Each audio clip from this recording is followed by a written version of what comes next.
Hello, everybody. My name is Sniping is Fun, and I welcome you back to my next top 10 list here on my YouTube channel. And today I'm going to keep the train rolling. I've been doing the last couple weeks talking about the Nintendo Switch Online service, the various systems they offer, game libraries that they add to that system, and games I feel should be on the included in the service and add to their specific systems. I've already talked about the three generations of Game Boy. I've talked about the N64. I've talked about the Super Nintendo. Right now, I'm going back to the original Nintendo console, the original NES, Nintendo Entertainment System. And yes, I will get to the Sega Genesis eventually, so don't think I just totally skipped that out and just forgot about it. I'm sticking with Nintendo now, and then I'll get over to the Sega Genesis over there next time. But I have to talk about the OG Nintendo, and this is a list that, unlike all the other systems I talked about, all three generations of Game Boy and the NES, the Super Nintendo, and the N64, which I didn't have to do much research on in order for me to actually kind of pick out some games that I feel deserve to be on it.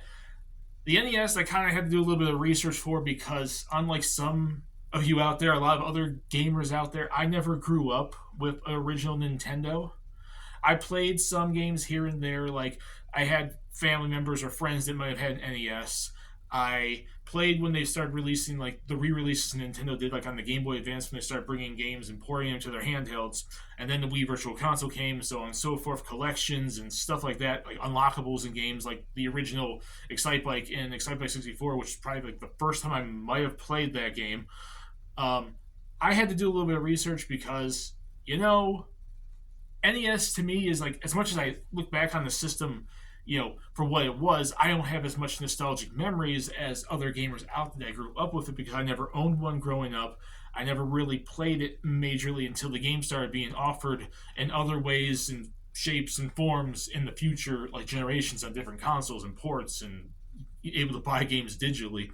So I had to do a little bit of research, and I think I picked out a pretty good selection of 10 games and some honorable mentions of games that I feel should be added to the system. And like I mentioned on my previous lists, I looked for games that I feel stood out the most because you can't just put all the big popular games on the system all the damn time. You have to go out of your way and get like the hidden gems and the lesser known titles so you have a little bit more diversity in terms of your lineup of games, and then bring something that people may not have played. Like, I think a good thing for the Switch Online service, and what really helps, is when you add games that you might not have played before. You may have missed it, like when you were younger playing these systems, or for the new generation, for them to be able to experience games that have never seen the light of day in years, in decades. I think that's a good thing, is like not just to put the big, most popular games, but also to put like the little games, the hidden gems in between to keep them all together. Like, I think to have them stand out and have some sort of originality for people to actually try out something they may have never played before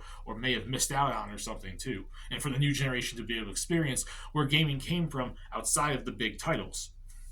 And I think with the NES, I really came up with that and really have a lineup for a top 10 list of games to do something like that with. So, without further ado, I'm making this intro go on any longer than about 3 minutes. Let's start with Sniping is Fun's top 10 NES games that should come to Nintendo Switch Online.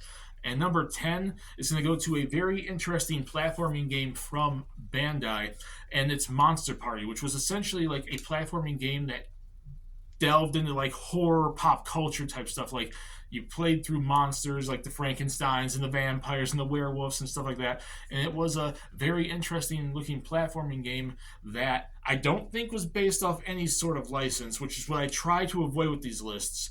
But I've heard numerous gamers online talk about Monster Party, and it's one of like the more hidden gem, popular, utilized, unknown NES games. I think that'd be a cool thing to bring to the platform. It's a good Bandai game, which Bandai is a well-known company to make great games in gaming, and it's a platforming game, fun platforming game that delved into like monsters, like a more fun version of than like fun, lesser dark tone version of like a Castlevania. It looks fun, and I think it'd be a good addition to the Nintendo Switch Online library for the NES. Number 9 is going to go to another fun-looking platforming game from Jellico, and Jellico has numerous games on on the Switch Online service, anyways, from like the NES and Super Nintendo. They did a lot of games back then, and Jellicoe is. I don't know if they're still around, but they do have a name for themselves, and since they've already got games from Jellicoe on various systems, especially the NES and Super Nintendo, like the Beat Street franchise, what's it called? Rival Turf, the one that Rival Turf's based off of, Rushing Beat, the Rushing Beat franchise, and I think the City Connection or whatever it is on the NES. Jellicoe, this game, Wampum, which is essentially it's a platforming game similar to like Mario meets Mega Man. You pick your own levels, you go through the levels, you beat the enemies, you attack them. I think you could jump on some of them and then you use like your like weapon to attack the rest. It's basically like a Native American slash Indian style game where you play as a little like Indian boy fighting off enemies and monsters, picking your boss level and going through like Mega Man. It looked pretty damn fun. It sounds interesting. I like the concept of it, and anything that's similar to Mario and Mega Man, I'm going to automatically say yes to because I love both franchises. I think Wampum would be a good game to add to the NES library on the Switch. We're at number 8. And 8 goes to a fun action platforming game, like a beat 'em up action platforming game from Natsume, which I hear a lot of good things from. This game gets brought up a lot when people talk about like the best NES games, and that's Shatter Hand. Shatter Hand looks pretty damn cool. It's a game I never had a chance to play myself, which is the reason partially why I want to see it on the Switch library for their online. But I like Natsume games. Natsume makes pretty damn good games. It's like I mentioned with Bandai Namco and Jellicoe. An action platform and beat 'em up. You pretty much just go around punching and beating up everything. It looks really damn fun. I've heard the music. It has really good music for the NES. And it's a hidden gem that I think more people need to be able to experience because everyone and their mothers brings it up in terms of like the old school fans that talk about like what stood out on the NES. And I would like to see newer fans be able to experience it, and fans that never got a chance to experience it like myself be able to play it because it looks fun. We're at number 7, and 7's going to a. Let me see if I got the name. I got this all written down right here. If I got the name of the company right, Compile. Yeah, Compile. I wrote this stuff out. Like I mentioned, I had to do the most research for this, and this one has a sheet full of written notes in pen. But it's called The Guardian Legend, and it's an action adventure platformer slash like scrolling shooter. It has 2 different distinct gameplays. It's like a very like alien sci-fi themed game where you fly around your spaceship doing like shoot 'em up levels, and then you get off on your like on the feet, and it's like an action adventure platforming kind of shooting style game like Mega Man sort of thing. So it has 2 different distinct gameplay styles. It actually looks really fun. I never really heard about it much until I did the research for this, and it was brought up by a lot of gamers when I did the research for it as a big hidden gem, big style game for the NES. I think more people should be able to play it. Number 6 is going to go to the first Power Blade. Now, Power Blade 2, add that to an honorable mention list, and I usually mention starting. Sometimes I mention games, and it's a double standard in a weird way, but sometimes I mention games, adding like the definitive game from the series, but I also usually say start with the original, and I've mentioned that for numerous games in these lists, and I think starting with the first Power Blade would be most important. Then you can get the Power Blade 2 later on. It's an action platforming game where it's like Shatter Hand, except instead of like running around punching everything, you have like a boomerang weapon. You start throwing it at stuff. It's pretty much like Mega Man, except instead of having the Mega Buster, you have like this futuristic boomerang type weapon you throw at enemies. It has awesome music. It has a good art style for 8-bit on Nintendo. I think it'd be an awesome game, and it's made by Taito and Natsume, which, just like I mentioned with Shatter Hand, it's the reason why I mentioned Shatter Hand. They're both Natsume. Taito is also a really massive, iconic gaming company that I'd like to see more Taito games get brought up in future things, like collections and on these online services. And it looks like a really fun game. And then at some point in time, you could bring Power Blade 2 to it. So there you go. And we're in the top 5. And number 5 is going to go to a very, very interesting game for the NES because it originally started on the PC. It was like it's a point-and-click adventure style game from Lucasfilms, and I really quite like the game. Like, it's really an interesting game because I actually own it on the NES, and I know the history of it on the system. I know it's a cult classic, kind of a hidden gem, like a beloved game, and that's Maniac Mansion. I know Maniac Mansion on NES is a little more censored than the PC version from back in the day. And maybe the best case scenario is for them to just remaster the PC version or remake it and put it on all consoles. Like we could just buy it on Nintendo eShop or something. But if we're talking about specifically the Switch Online service and NES, it'd be cool to see the NES version of it on the Switch Online service. And it wasn't like a bad version or anything. It was still quite a good version. And I'd like to see more. I'd like to see more point and click adventures because I never got a chance to experience a lot of these games back in the day because I never had a PC or any of this stuff, and was some of these games came up before I was born. But I got to experience stuff like Full Throttle and Day of the Tentacle and all that stuff because of the remasters and the remakes and stuff years later on. And I'd like to see more of them. And Maniac Mansion is a beloved Lucasfilm classic game that I'd like to see actually get some more love. Number 4 goes to Metal Storm, a very, very interesting mech action platforming style game from Tamtex. The name of the company, I believe, is Tamtex. But it's like this mech action platforming game, and I've seen this mentioned by numerous people online. I knew about Metal Storm. It's an actiony platforming style game where you ride around a mech and destroy other mechs, and it's like Mega Man if you're in a mech. It's a badass style game with awesome music, awesome gameplay, and it's pretty much a hidden gem cult classic game on the NES. And I know I've mentioned that for numerous games on this list, but it's because I think more people should get a chance to experience them. And some of these games never got the love they probably really deserved back in the day. And Metal Storm is such a beloved classic; it's worth a lot of money now. And that's the reason why a lot of these games I picked for this list is because if you want to go out and get an actual NES and play half these games, it's gonna cost you a pretty penny to be able to afford half of them. So to be able to just sit down and play a Switch and just click on a thing and start playing it, I think it'd be cool. And Metal Storm looked really awesome. I'd love to see more of it. I'd love to see it come back. I'd love to see the chance to play because I never got a chance to play that game like a lot of these games. So there you go. We're in the top 3, and number 3 is going to go to a import, which I don't think we've seen way too many imports for the NES on the Switch Online service. I know we have a couple on the Super Nintendo. We have a few on, like 1 or 2 on the N64, but I don't know if we have any on the NES yet. And this is a game that might be a little like I don't know if there's licensing to this game or not, but the history that this game had back then and what it eventually capitalized for Capcom, I think really should be loved by current gen gamers and gamers that never got a chance to play it, and then the gamers that did play it to be able to play it more, especially because it was never released outside Japan, and that might hinder it because this is a very text-based game. So it's my list. I can do whatever the hell I want, but I would love to see if they could just translate or whatnot, and that goes to Sweet Home. Freaking RPG-ish style horror game from Capcom that released back on this original Famicom in the 80s, I believe, and was essentially their biggest inspiration for the Resident Evil franchise.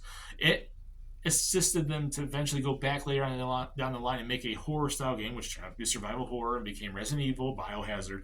And Sweet Home it's probably the NES/Famicom import I would love to see the most on this service just because of the history it has, and it's a hidden gem on the system that's a beloved classic that a lot of people never got a chance to play because it never came outside Japan. I don't know if it's licensed by anything or if it was based off anything, but translating it, you might be able to make it work. I'm not sure. But I'd love to be able to chance to play that game. It looks fun as hell. Number 2 is going to go to a action adventure platformer in the style of a Metroidvania before Metroidvania really became a thing besides, Metroid itself. And it's also a hidden gem classic, which I'm saying that for every single one of these games because with the NES list especially, a lot of these are hidden gems and cult classics because some of them are less known than others. But it's Clash at Demon Head from Vic Tokai. Clash of Demon Head became kind of like a freaking brand name, a hidden gem known term being used across media. It was freaking used in Scott Pilgrim, of all things. Like this is a game that's remembered heavily by a lot of people. It's mentioned countless times in entertainment and media and whatnot. It's a expensive as hell game on the NES. It's serious. Like it amazes me how some of these games became so damn expensive. It's one of the reasons I want it. It looks like such a fun action adventure platformer style game, and I'd like to just get a chance to play it. And I want more newer generation gamers to get a chance to play it. And I want more old generation gamers that missed it to get a chance to play it. And the people that want to play the game and used to play the game back in the day and still don't own a copy don't have to go and spend thousands of dollars to get it in the freaking game store unless they're lucky, like the Game Chasers with freaking various other games and other people like Retro Rick. I would just love to see a chance to play it. It looks amazing, and I've known about this game for a long time, and I've never had a chance to play it because it was, I don't think, ever on any digital service, nor eShop, no online store, no Xbox or PlayStation or Nintendo. I would love to get a chance to play it. And before we get to number one, I have a few honorable mentions of games that I still feel should be able to get on the list. I still feel they barely missed the actual list, but I still feel they should be games eventually added to the Switch Online service, just not as much so. But there's a lot of big-time games here and stuff, like hidden gems that I feel would be more, than warranting to have an appearance on this service or something, even a collection, a remaster, or a remake, or something. The first RC Pro-Am, actually, I think there was more than one. I'm sure. RC Pro-Am was a really fun racing style game. I would love to see more people get a chance to play it. Zolo's Revenge, Star Tropics 2. I think the first Star Tropics is already on there. Why not add the second one, Nintendo?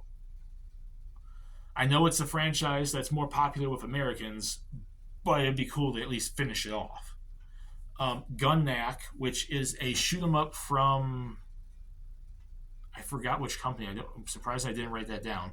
It's a shoot 'em up game, and I like shoot 'em ups. Gunnack is kind of a very hidden gem on the system. The Cryon Conquest, which is a very Mega Man style rip-off game where you play as a witch going through and saving the world from like aliens or some sort of robots or something. It definitely looks really fun, and I like me some Mega Man. Deja Vu, which is a point-and-click action adventure game, which is interesting that he got to make it work on the NES, but I'd like to see some more love come to that game. Euphoria, which is an action adventure game, kind of like Metroid. It's a very space-themed one. I'm going to definitely be butchering this up because I think it's, I don't know where, the Magic of Scheherazade. I think that's Arabic. Because it definitely had like an Arabian Nights kind of feel to the game. It's like a freaking role-playing game that's like Zelda, like an action role-playing game, action adventure style game set like in Arabian Nights type stories, and it's from the company Culture Brain. I definitely would like to see that because that looked really fun. Get a chance to play that. Barai Fighter, which is a shoot 'em up. Athena, the original Athena, the SNK platforming game. You know her from like all the different like King of Fighters style crossovers and stuff SNK has done, but I'd like to see the original Athena get some sort of love and a chance for people to play it. And Kabuki Quantum Fighters, which is from Human Entertainment. It's a platformer where you play as like a Kabuki warrior. It looks awesome. Drum roll, please, for the number one NES game I want to see released on the Switch Online service. And if you've seen me and even pay attention to half the list where I mentioned these games are expensive, these games are hidden gems, these games are popular, these games are known, this, you should know what my number one is going to be because it is a game I feel deserves to get a chance to be played so much, but it's so effing expensive nowadays. I don't think most people would have a chance to play it. And that's Little Samson. Probably one of the most sought-after NES games of all time. And the thing costs you an arm and a leg if you want a freaking copy of it, unless you were lucky like the Game Chasers were back in like 2012. So, Little Samson is a Taito-based published game. It was developed by Takeru, and it's a platforming game. A very beloved platforming game. Very, like, of the time, like art style, like super chibi, cutesy, anime-style cartoon characters, fun platforming style, good music, good gameplay. It is one of the best games on the system, and I'd love to see it released on the NES Switch Online service. And that's my list. Put in the comment section what you guys think. Do you guys like this list? Do you agree with what I said? And what NES games do you particularly want to see released on the service? My name is Snipe is Fun. Peace. Please subscribe if you want to. Have a lovely day, and I'll see you all later in the next video. Bye, everyone.